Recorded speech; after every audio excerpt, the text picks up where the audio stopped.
This is my second time trying to film this video, and I just want to start as a disclaimer by saying that I'm gonna try really hard to not say, okay, so, when I introduce every single book. Okay, so, okay.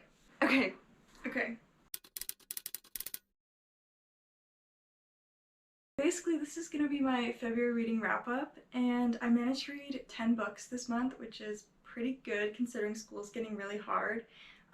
Only 3 of those books were school books, which is a little bit surprising. That feels kind of light. The first book I read for fun was Love and Other Words by Christina.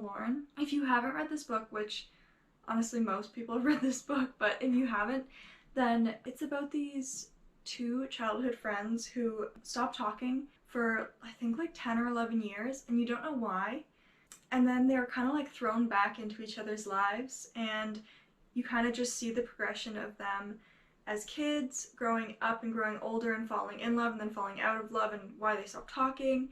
I think a lot of people are going to be disappointed that I didn't love the ending of this book. There was a couple things that happened that just didn't sit right with me.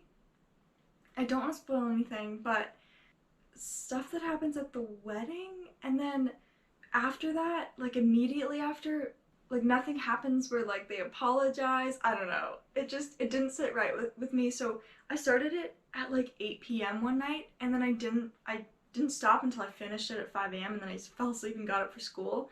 But it was going to be a 5 stars for me until the wedding scene.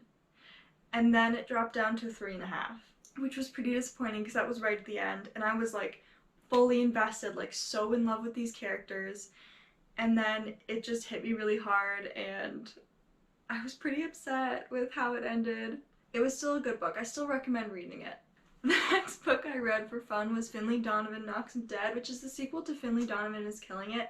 And if you haven't read that first book, it's about a newly divorced mom who has 2 kids, and she is a like mystery thriller writer and a romance writer as well. And one day she's talking about her new book and the murder in her new book to her agent, and a lady at a table next to her thinks that she's a hit woman and so tries to hire her. And then the second book is just kind of a continuation of that story, and I really enjoyed it. Neither of these books are kind of like mind-blowing or, you know, super crazy, but they're really fun to read, and so that's why I've been loving them.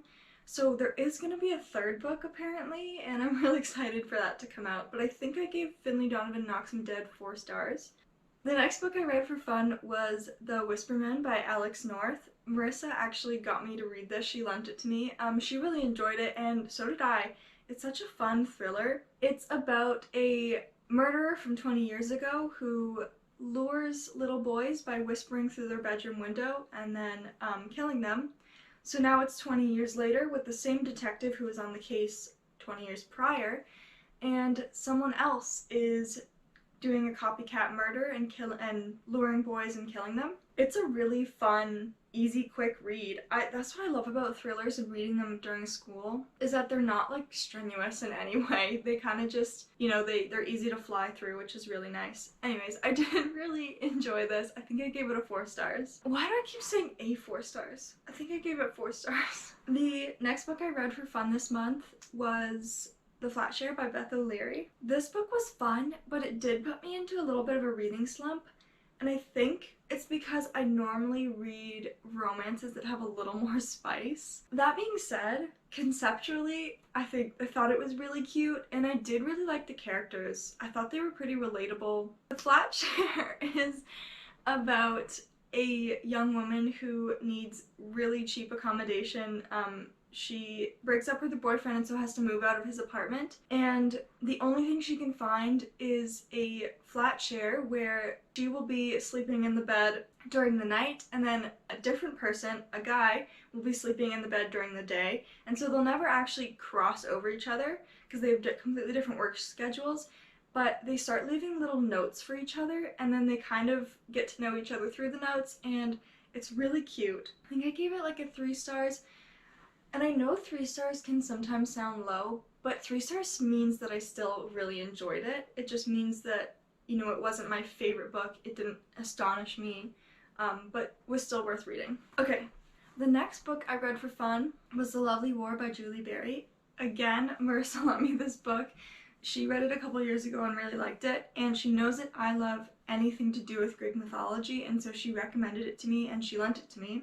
And I did really enjoy it. There was a couple things that, again, didn't make this a 5-star for me, and I don't want to ruin anything. Lovely War by Julie Berry is about a couple different young people during World War I, and it's narrated by the Greek gods. It's a really cute love story, and I don't really have a whole lot else to say about it. The next book I read for fun this month was Meet Me in the Margins by Melissa Ferguson. This book was a little bit of a disappointment for me, and it really hurts to say that. Conceptually, I loved this book. I love the idea. I want to be an editor, so it was super fun to read about a romance that has editors in it. I also thought the main character was really relatable, how she's an aspiring novelist, but feels kind of bummed down and like she can't get anything done. Meet Me in the Margins is about a young editor who is an aspiring novelist, but she feels really bogged down and kind of loses hope in her manuscript. So she leaves it in a secret room in her publishing house, and then one day she goes to check on it, and someone has been making notes in the margins and has been doing edits for her. And so they kind of converse back and forth through the margins, and then they kind of grow to really like each other and get to know each other through the margins. Such a cute idea. Execution, for me, was not what I would have wanted from this novel, so I think I only ended up giving it like 2.5, 3 stars. The last book I read for fun this month was The Inheritance Games by Jennifer Lynn Barnes, and I've heard a lot of hype about this novel, and it did and didn't live up to expectations for me. I did really love it. I think I gave it a 4 stars. It was such a fun read, like super quick, as all YA books tend to be for me now. That being said, I don't think I will read the second or the third novel in the series when it comes out. I love the kind of, you know, the vibes of this place and the boys and kind of the relationships that the main character has with the boys when she moves into the house. But I'm not a big fan of love triangles, and there was a little bit of one in this book. I think what I'll do is read summaries of the next 2 books just so I know what happens, but I have heard that a lot of reviews of the second book say that it is basically just filler, and I don't really have time for that kind of thing right now. The Inheritance Games is about a teenager who is pretty poor. She lives in her car, her sister is in a pretty bad relationship, and one day she finds out that she has been given basically all of the inheritance of one of the richest men in the country after his death, despite the fact that he has 2 daughters and 4 grandsons. But the condition to this is that she has to move into his mansion and live with his family, who are all not happy that she has been given all of his inheritance. It's a really fun book. It involves kind of a lot of games and mysteries, and you're trying to figure out everything and why he picked her over his grandsons and all that. So it's a really fun read. I do highly recommend it if you're looking for something fun and quick with lots of kind of mysteries. But that is the last book that I read for fun this month.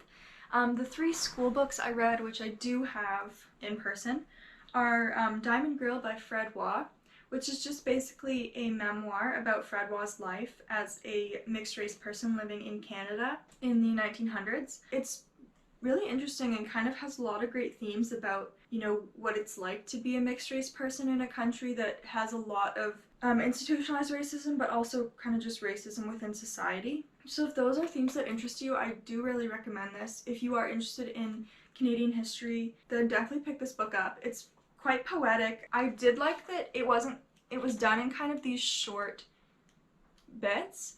It almost felt like a collection of short stories in a way, which was really cool. And then I had to read 2 Shakespeare plays. So I read King Lear and Othello. Honestly, I don't remember a lot of what happened in King Lear, which is not promising for the fact that I am going to have an exam that I'll have to write on this for. And then I read Othello, which I will be writing on for my term paper this semester. And I'm really glad I picked Othello because I really enjoyed it. Over the past about 6 months, I have had to read a lot of Shakespeare because last semester I was in a Shakespeare class that was focused on his early works, and then this semester I'm in a Shakespeare class that focused on his later works. And out of everything that I've had to read, Othello has been my favorite, which was really exciting and fun. Yeah, I mean, I don't really know how to explain what I liked about this play. I don't know, I love the Shakespeare plays that have the women kind of like not just as stagnant characters, so as like characters who actually go through change. And I felt that a lot with Amelia in this play. So I'm really excited to write about her. But yeah, it's really hot in my room right now, so I think I'm gonna go. Thanks for watching, and I will see you soon.